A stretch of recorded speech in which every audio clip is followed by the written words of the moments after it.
Welcome to grasp the knowledge. మా ఛానల్ని first time visit చేస్తున్నట్టయితే subscribe చేసి పక్కనే ఉన్న బెల్ ఐకాన్ని క్లిక్ చేయండి. ఈరోజు మనం ఈ వీడియో ద్వారా ఏం తెలుసుకోబోతున్నామంటే రైల్వే రిక్రూట్మెంట్ బోర్డు మనకు రీసెంట్గా ఇంకొక నోటిఫికేషన్ అనేది రిలీజ్ చేయడం జరిగింది. ఈ మధ్య వరుసగా చాలా మటుకు నోటిఫికేషన్స్ రిలీజ్ చేస్తుందండి. ఇప్పుడు ఇంకొక నోటిఫికేషన్ రిలీజ్ చేసింది. అది ఏంటి అంటే ఎన్టీపీసీ అంటే non technical popular categories under graduate. ఇంతకుముందు ఎన్టీపీసీలో గ్రాడ్యుయేట్ అనేది ఒక నోటిఫికేషన్ రిలీజ్ చేసినారండి. ఇది అండర్ గ్రాడ్యుయేట్. ఇంతకుముందు దానికేమో డిగ్రీ ఎలిజిబుల్, ఇప్పుడేమో ఇంటర్మీడియట్ ఎలిజిబుల్. మరి ఈ యొక్క నోటిఫికేషన్ గురించి క్లియర్ కట్గా ఏమేమి ఉన్నాయి అనే దాని గురించి ఒకసారి చూసుకుందాం. ఈ యొక్క ఎంప్లాయ్మెంట్ నోటిఫికేషన్ 06/2024 అనేది అండర్ గ్రాడ్యుయేట్ ఎవరైతే ఇంటర్మీడియట్ చేసినారో వాళ్ళు దీనికి అప్లై చేసుకోవచ్చు. ఇంటర్మీడియట్ అనేది ఎలిజిబిలిటీ క్రైటీరియా, అది మీరు తప్పకుండా గుర్తుపెట్టుకోండి. డిగ్రీ చేసినా బీటెక్ చేసినా ఎవరైనా కూడా ఈ యొక్క నోటిఫికేషన్కి అప్లై చేసుకోవచ్చు.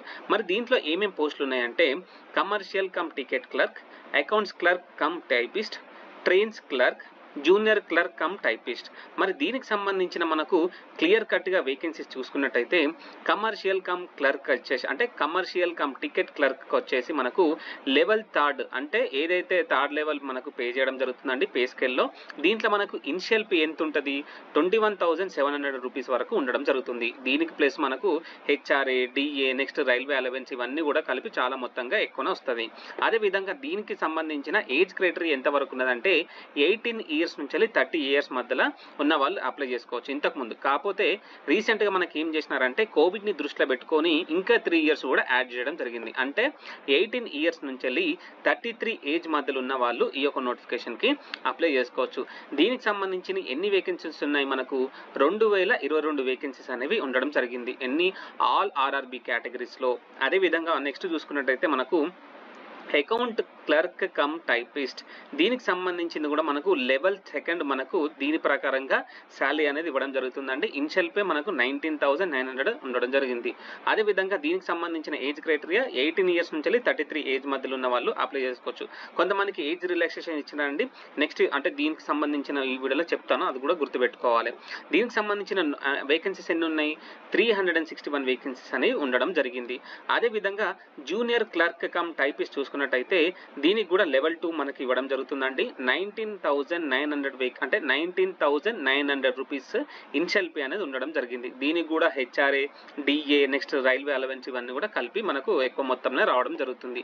దీనికి కూడా వచ్చేసి మనకు 18 ఇయర్స్ నుంచి 33 ఏజ్ ఉన్న వాళ్ళు అప్లై చేసుకోవచ్చు. ఎన్ని వేకెన్సీస్ ఉన్నాయంటే 990 వేకెన్సీస్ అనేవి ఉండడం జరిగింది. ట్రైన్స్ క్లర్క్ వచ్చేసి దీనికి కూడా 19,900 మనకు ఇనిషియల్ పే అనేది ఉండడం జరిగింది. దీనికి కూడా HRA, DA plus railway allowances అన్ని కూడా మంచిగా ఇస్తారు. అదేవిధంగా ఏజ్ క్రైటీరియా చూసుకున్నట్టయితే 18 ఇయర్స్ నుంచి 33 ఏజ్ ఉన్న వాళ్ళ మధ్యలో అప్లై చేసుకోవచ్చు. ఎన్ని వేకెన్సీస్ ఉన్నాయంటే మనకు 72 వేకెన్సీస్ అనేవి ఉండడం జరిగింది. ఈ 4 పోస్టులకు గాను ఎన్ని వేకెన్సీస్ ఉన్నాయి, 3,445 వేకెన్సీస్ అనేవి ఉండడం జరిగింది. మరి జోన్ల వారీగా ఎన్ని వేకెన్సీస్ ఉన్నాయనే దాని గురించి మనము నోటిఫికేషన్లు ఉంటుందండి. ఆ యొక్క ఫుల్ నోటిఫికేషన్ మన డిస్క్రిప్షన్లో పెడతాము, మీరు ఒకసారి చూసుకొని డౌన్లోడ్ చేసుకోవచ్చు. మరి దీనికి సంబంధించిన ఏజ్ క్రైటీరియా ఇంతకుముందు చెప్పినా కదండి, ఏవైతే 18 ఇయర్స్ నుంచి అన్ని పోస్టులకు గాను 18 ఇయర్స్ ఏజ్ నుంచి 33 ఏజ్ ఉన్న మధ్యలో ఉన్న వాళ్ళు అప్లై చేసుకోవచ్చు. ఎవరైతే ఇంటర్మీడియట్ అయిపోయిన వాళ్ళు, అదొకసారి మీరు గమనించుకోవాలి. అదేవిధంగా upper limit of age date of birth, ఎవరైతే అన్రిజర్వ్డ్ మరియు ఈడబ్ల్యూఎస్ కేటగిరీ కిందకి వస్తున్నారో వాళ్ళు 1992 జనవరి 2 కంటే ముందు ఎవరైతే పుట్టినారో వాళ్ళు అప్లై చేసుకోవడానికి వీల్లేదు, అదొకసారి మీరు గమనించుకోవాలి. అదేవిధంగా ఓబీసీ నాన్ క్రిమిలేయర్ చూసుకున్నట్టయితే 2 జనవరి 1989 కంటే ముందున్న వాళ్ళు, అంటే దానికంటే ముందు పుట్టిన వాళ్ళు అప్లై చేసుకోవడానికి వీల్లేదు. దీనికే మనం ఏజ్ రిలాక్సేషన్ కూడా ఉందండి, అది కూడా మీకు చెప్తాను, అది మీరు గమనించుకోవాలి. అంటే ఇప్పటి వరకు ఇది చెప్తున్నాను. నెక్స్ట్ ఎస్సీ ఎస్టీలో పుట్టిన వాళ్ళైతే జనవరి 2 1987 కంటే ముందు పుట్టిన వాళ్ళు అప్లై చేసుకోవడానికి వీల్లేదు. అదేవిధంగా lower limit of date of birth not later than అంటే ఇవన్నీ కేటగిరీస్ గాను 1 జనవరి 2007 తర్వాత పుట్టిన వాళ్ళు అప్లై చేసుకోవడానికి వీల్లేదు. అదొకసారి మీరు గమనించుకోవాలి. అయితే దీనికి సంబంధించిన ఏజ్ రిలాక్సేషన్ చూసుకున్నట్టయితే ఇప్పుడు 1992 ఉన్నది కదండి, 1992 కంటే ముందు పుట్టిన వాళ్ళు అంటే చెప్తున్నాను 18 ఇయర్స్ నుంచి 33 ఏజ్ మధ్యలో ఉన్న వాళ్ళు అప్లై చేసుకోవడానికి ఉంది. కాబట్టి దీనికి మనకు ఏజ్ రిలాక్సేషన్ అనేది ఇవ్వడం జరిగింది. ఏజ్ రిలాక్సేషన్ ఎంత ఉన్నది ఒకసారి చూసుకున్నట్టయితే ఓబీసీ నాన్ క్రిమిలేయర్ వాళ్ళకి వచ్చేసి 3 years ఆఫ్ ఏజ్ రిలాక్సేషన్ అనేది ఇవ్వడం జరిగింది. అదేవిధంగా ఎస్సీ ఎస్టీకి వాళ్ళకైతేనేమో 5 years ఆఫ్ ఏజ్ రిలాక్సేషన్ అనేది ఇవ్వడం జరిగింది. ఎక్స్ సర్వీసెస్ మెన్ కేటగిరీస్ చూసుకున్నట్టయితే మనకు అన్రిజర్వ్డ్ మరియు ఈడబ్ల్యూఎస్ వాళ్ళకి వచ్చేసి 3 years of age relaxation, OBC non creamy layer వాళ్ళకి వచ్చేసి 6 years of age relaxation, SC ST వాళ్ళకి వచ్చేసి 8 years ఆఫ్ ఏజ్ రిలాక్సేషన్ అనేది ఇవ్వడం జరిగింది. అదేవిధంగా ఒకసారి మీరు ఇక్కడ చూసుకోండి, నోట్ అనేది ఇవ్వడం జరిగింది, దాన్ని కూడా ఒకసారి గమనించుకొని మీరు అప్లై చేసుకోవాల్సి ఉంటుంది. అదేవిధంగా దీనికి సంబంధించిన ఎడ్యుకేషన్ క్వాలిఫికేషన్ ఏ విధంగా ఉన్నదంటే కమర్షియల్ కమ్ టికెట్ క్లర్క్కి వచ్చేసి 12th grade అంటే ఇంటర్మీడియట్ పాస్ అయి ఉండాలి. ఇంటర్మీడియట్ కూడా మనకు 50% ఎబో వచ్చి ఉండాలి. 50% లేదంటే ఎబో వచ్చిన విద్యార్థులు క్యాండిడేట్స్ మాత్రమే ఈ యొక్క నోటిఫికేషన్కి అప్లై చేసుకోవచ్చు. కమింగ్ టు ఎస్సీ ఎస్టీ మరియు పీడబ్ల్యూడీ వాళ్ళకైతేనేమో ఇక్కడ 50% అని ఇంతకుముందు చెప్పిన కదండి, దానికి సంబంధించిన అది రిస్ట్రిక్ట్ అనేది కాదు. అదొకసారి మీరు గమనించుకొని అప్లై చేసుకోవచ్చు. వేరే వాళ్ళకి మాత్రం 50% అబోవ్ వచ్చి ఉండాలి. చాలా మందికి అయితే 50 వస్తుందండి, ఎందుకంటే మినిమం ఏజ్ అంటే మినిమం మనకు 12th gradeలో 50% అనేది చాలా మందికి దాటుతుంది. అదేవిధంగా మనకు అకౌంట్స్ క్లర్క్ కమ్ టైపిస్ట్ చూసుకున్నట్టయితే ఎవరైతే 12th class ఇంటర్మీడియట్ పాస్ అయినారో వాళ్ళు ఈ యొక్క నోటిఫికేషన్కి అప్లై చేసుకోవచ్చు. మినిమం కూడా మనకు 50% ఆఫ్ మార్క్స్ అబోవ్ వచ్చి ఉండాలి. అదేవిధంగా ఎస్సీ ఎస్టీ పీడబ్ల్యూడీ వాళ్ళకి అయితేనేమో 50% ఆఫ్ మార్క్స్ అనేది మనకు అంటే మ్యాండేటరీ అనేది కాదు. అదొకసారి మీరు గమనించుకోవాలి. అయితే ఈ యొక్క అకౌంట్స్ క్లర్క్ కమ్ టైపిస్ట్కి టైపింగ్ ప్రొఫిషియన్సీ ఇన్ ఇంగ్లీష్ లేదంటే Hindi on computer is essential. అంటే ఇక్కడ మనకు టైపింగ్ ప్రొఫిషియన్సీ అనేది మ్యాండేటరీ, కాకపోతే సర్టిఫికేట్ అనేది అవసరం లేదు. అప్లై చేసేటప్పుడు ఏదైతే మీరు సెలెక్ట్ అవుతారో అప్పటి వరకు మీరు ఒక టైపింగ్ ప్రొఫిషియన్సీ అనేది నేర్చుకోవచ్చు. అదొకసారి మీరు గమనించుకొని అప్లై చేసుకోవచ్చు. జూనియర్ క్లర్క్ కమ్ టైపిస్ట్ చూసుకున్నట్టయితే 12th ఏదైతే ఇంటర్మీడియట్ పాస్ అయినారో వాళ్ళకి 50% ఆఫ్ మార్క్స్ వచ్చి ఉండాలి, లేదంటే దానికంటే ఎబో వచ్చి ఉండాలి. ఎవరైతే ఎస్సీ ఎస్టీ బీడబ్ల్యూటీ ఉన్నదో 50% అనే మార్క్స్ అనేది మనకు అవసరం లేదండి, జస్ట్ పాస్ అయ్యి ఉంటే సరిపోతుంది. అదొకసారి మీరు గమనించుకోవాలి. టైపింగ్ ప్రొఫిషియన్సీ ఇన్ ఇంగ్లీష్ లేదంటే హిందీ కంప్యూటర్ ఈజ్ ఎసెన్షియల్. అయితే దీనికి కూడా కంప్యూటర్ ప్రొఫిషియన్సీ అనేది మ్యాండేటరీ, కాకపోతే సర్టిఫికేట్ అనేది అవసరం లేదు. మరొకసారి మీరు గమనించుకొని అప్లై చేసుకోవచ్చు. ఇక్కడ 2 టైపిస్ట్ అని చెప్పినాం కదండి, ఈ 2 టైపిస్ట్లకి టైపింగ్ ప్రొఫిషియన్సీ అనేది మ్యాండేటరీ, కాకపోతే సర్టిఫికేట్ అనేది అవసరం లేదు. అట్లా చూసుకొని మీరు అప్లై చేసుకోవచ్చు. అదేవిధంగా ట్రైన్స్ క్లర్క్ చూసుకున్నట్టయితే 12th grade ఇంటర్మీడియట్ అనేది మ్యాండేటరీ, పాస్ అయి ఉంటే సరిపోతుంది. వేరే వాళ్ళకి 50% కంటే ఎబో రావాలి, మిగతా వాళ్ళకి అవసరం లేదు. ఏదైతే ఎస్సీ ఎస్టీ పీడబ్ల్యూడీ వాళ్ళకి 50% అనేది అవసరం లేదండి, జస్ట్ పాస్ అయి ఉంటే సరిపోతుంది. అదొకసారి మీరు గమనించుకొని అప్లై చేసుకోవచ్చు. అదేవిధంగా సెలక్షన్ ప్రొసీజర్ ఏ విధంగా ఉంది? సెలక్షన్ ప్రొసీజర్ ఏ విధంగా ఉన్నదంటే ఈ 4 పోస్టులకు గాను మనకు CBT 1 ఉంటుంది, CBT 2 ఉంటుంది. Computer based test 1, computer based test 2 రెండు కూడా కామన్ ఫర్ ఆల్ పోస్ట్. ఇవన్నిటి కూడా CBT 1, CBT 2 ఉంటుంది. ఆ తర్వాత ఎవరైతే సెకండ్ ఉంది కదండి accounts clerk cum typist, junior clerk cum టైపిస్ట్కి ఈ 2 అయిపోయిన తర్వాత దీనిలో ఎవరైతే సెలెక్ట్ అవుతారో వాళ్ళకి టైపింగ్ స్కిల్ టెస్ట్ అనేది ఇద్దరికి కూడా నిర్వహించడం జరుగుతుంది. ఈ రెండింటిని అంటే ఈ మూడింటిని బేస్ చేసుకొని మనకు మెరిట్ లిస్ట్ అనేది తీయడం జరుగుతుంది. దాని తర్వాత మనకు డాక్యుమెంట్ వెరిఫికేషన్ మరియు మెడికల్ టెస్ట్ అనేది నిర్వహించడం జరుగుతుంది. అదొకసారి మీరు చూసుకొని అప్లై చేసుకోవచ్చు. అదేవిధంగా ఈ యొక్క CBTలో ఎటువంటి క్వశ్చన్స్ అడుగుతారు, CBT 2లో ఎటువంటి క్వశ్చన్స్ అడుగుతారు, ఎన్ని నెగిటివ్ మార్క్స్ అనేది చూసుకుందాం. ఒకసారి చూసుకున్నట్టయితే ఫస్ట్ CBT కంప్యూటర్ బేస్డ్ టెస్ట్లో ఎన్ని క్వశ్చన్స్ ఎంత అంటే మనకు ఎన్ని మినిట్స్ అనేది ఇవ్వడం చూసుకున్నట్టయితే exam duration in minutes 90 minutes ఇవ్వడం జరుగుతుందండి.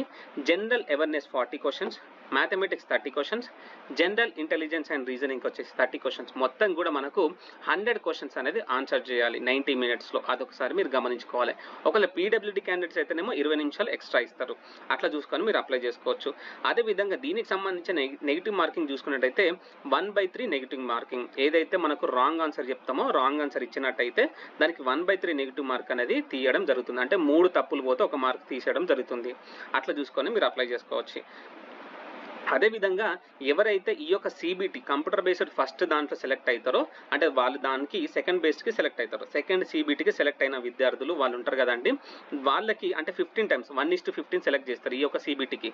అదేవిధంగా ఈ యొక్క సిబిటీలో సెకండ్ సిబిటీలో ఎట్లాంటి క్వశ్చన్స్ అడుగుతారంటే ఎగ్జామ్ డ్యూరేషన్ మనకు 90 minutes ఉంటుంది, జనరల్ అవేర్నెస్కి 50 questions, అంటే 90 minutesలో general awareness 50 questions, mathematics 35 questions, general intelligence and reasoning 35 questions, మొత్తం కూడా మనకు 120 questions అడగడం జరుగుతుంది. 90 minutes దాన్ని కంప్లీట్ చేయాల్సి ఉంటుంది.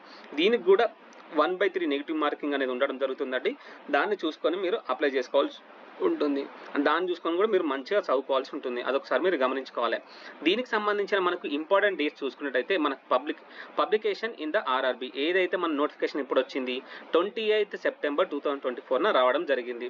అదేవిధంగా ఎప్పుడు ఆన్లైన్ అప్లికేషన్ ఓపెన్ అవుతున్నది 21st September 2024 ఓపెన్ అవ్వడం జరిగింది.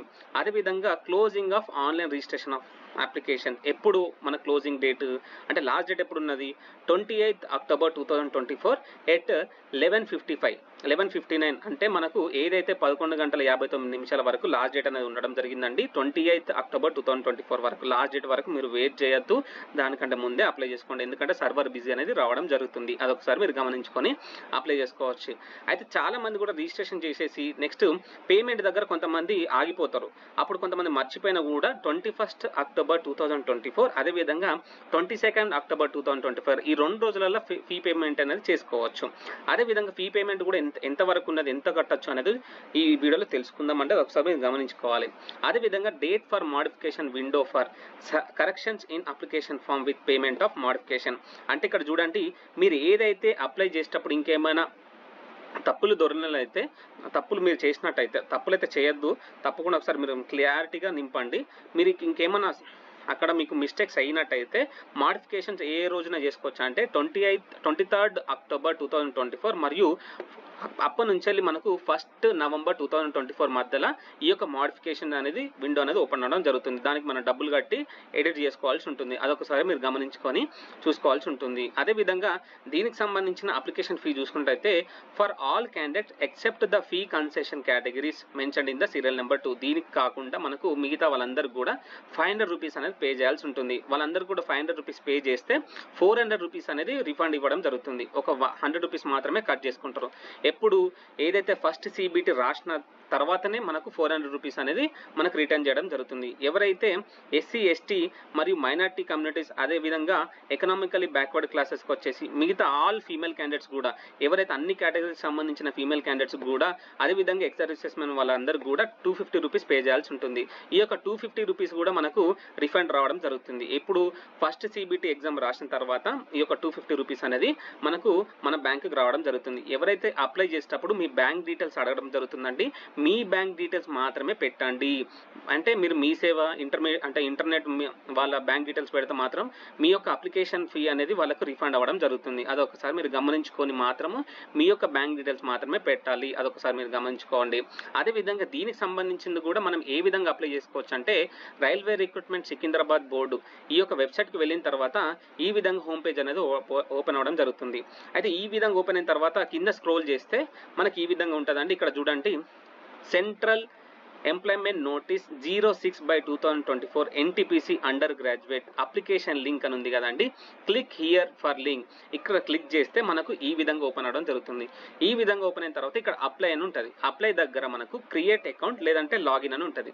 ఒకవేళ మీరు ఇంతకు ముందు ఆర్పిఎఫ్ రైల్వే ప్రొటెక్షన్ ఫోర్స్ కానీ అసిస్టెంట్ లోకో పైలట్కి కానీ లేదంటే ఎన్టీపీసీ గ్రాడ్యుయేట్కి మీరు ఇంతకుముందే అకౌంట్ క్రియేట్ చేసుకున్నట్లయితే ఇప్పుడు అకౌంట్ క్రియేట్ చేసుకోవాల్సిన అవసరం లేదు. ఓన్లీ లాగిన్ క్రెడెన్షియల్తో లాగిన్ అయ్యి మీరు అప్లై చేసుకోవచ్చు.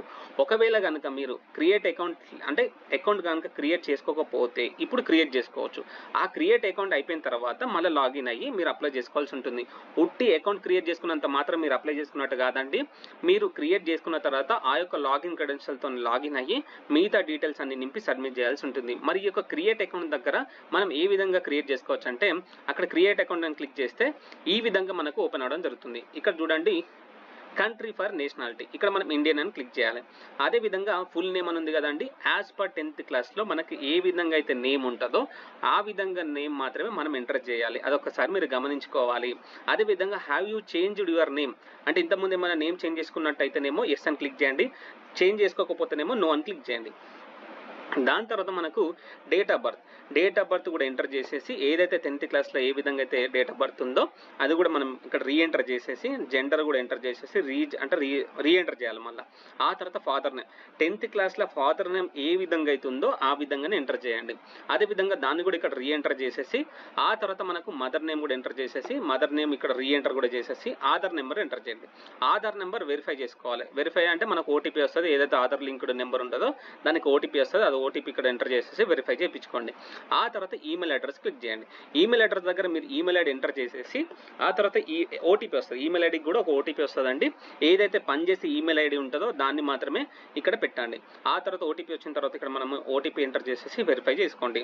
ఆ తర్వాత మొబైల్ నెంబర్ కూడా ఎంటర్ చేసేసి దానికి సంబంధించిన ఇక్కడ ఓటీపీ వస్తుంది. ఓటీపీ కూడా ఎంటర్ చేసేసి పాస్వర్డ్ క్రియేట్ చేసుకోండి. పాస్వర్డ్ కూడా కన్ఫర్మ్ పాస్వర్డ్ కొట్టేసి క్యాప్చా ఏదైతే ఉంటుందో క్యాప్చా కూడా ఎంటర్ చేసి సబ్మిట్ బటన్ క్లిక్ చేయండి. సబ్మిట్ బటన్ క్లిక్ చేసిన తర్వాత మీ మెయిల్ ఐడికి లాగిన్ పాస్వర్డ్ వస్తుంది. అదేవిధంగా ఫోన్కి కూడా వస్తుంది.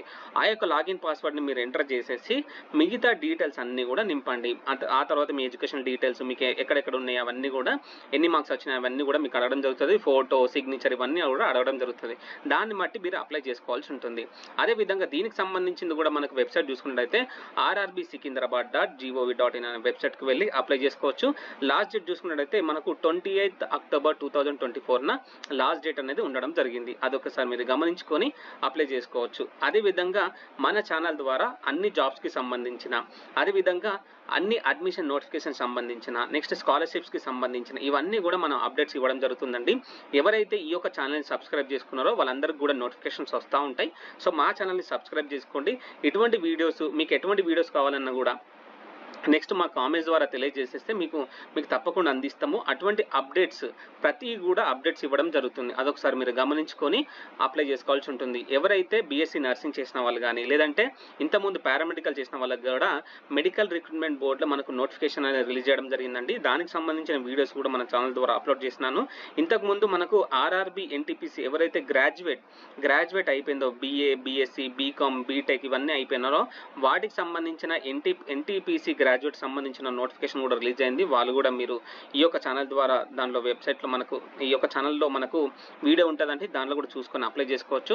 ఈ ఛానల్ ద్వారా మీ అందరికి కూడా అప్డేట్స్ ఇస్తూనే ఉంటాం. తప్పకుండా మా ఛానల్ని మీరు సబ్స్క్రైబ్ చేయండి. అదేవిధంగా మా వీడియోస్ కనుక మీ అందరికి కూడా నచ్చినట్టయితే లైక్ చేయండి. అదేవిధంగా ఈ వీడియో కనుక మీ అందరికి కూడా నచ్చినట్టయితే లైక్ కామెంట్ షేర్ మరియు మా ఛానల్ని సబ్స్క్రైబ్ చేయండి.